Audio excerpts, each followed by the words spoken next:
ప్ర అర్జునుడికి కురుక్షేత్రం సందర్భంగా ముందు ద్రోణుడు అందరికీ ఒక చెట్టు మీదన పక్షిని చూపించి ఆ పక్షికి గురించి చెప్పండి మీరు బాణంతో చూసి అని అడిగితే దుర్యోధనుడేమో ఆ చెట్టు ఆ పక్షి ఆ ప్రాంతం అంతా స్పష్టంగా కనబడుతుందని చెప్పాడట.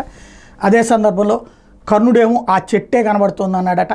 ఇదే కర్ణుడు మన భీముడు ఇట్లాగ లెక్కంతా చెప్తా ఒకే ఒక్క వ్యక్తి అర్జునుడు మాత్రం నాకు పక్షి ఆ పక్షికి సంబంధించినటువంటి కనుగుడ్డు కనబడుతోంది అని చెప్పాడట.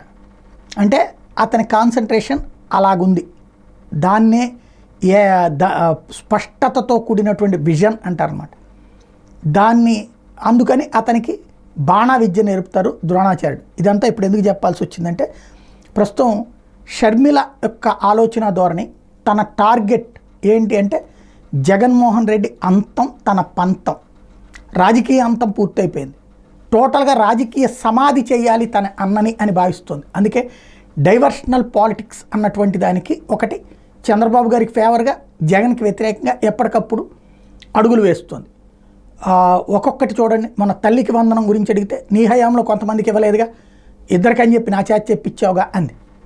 ఆయన ఒకటన్నా ఇచ్చాడు. ఇప్పుడు అసలు ఏమి ఇవ్వని దాని గురించి మాట్లాడట్లా. ఈ ఏడాది అంతా ఇవ్వమని చెప్పినా కూడా మాట్లాడట్లా.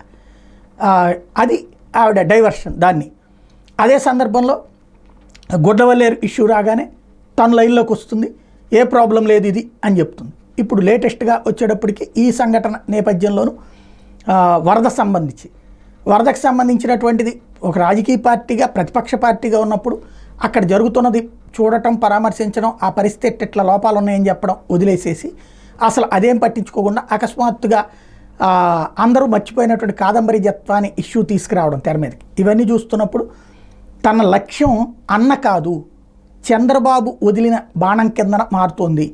అన్న వదిలిన బాణం ఇప్పుడు బాబు రక్షణ కవచంగా మారుతోంది అన్నటువంటి విషయం అయితే స్పష్టంగా కనబడుతుంది.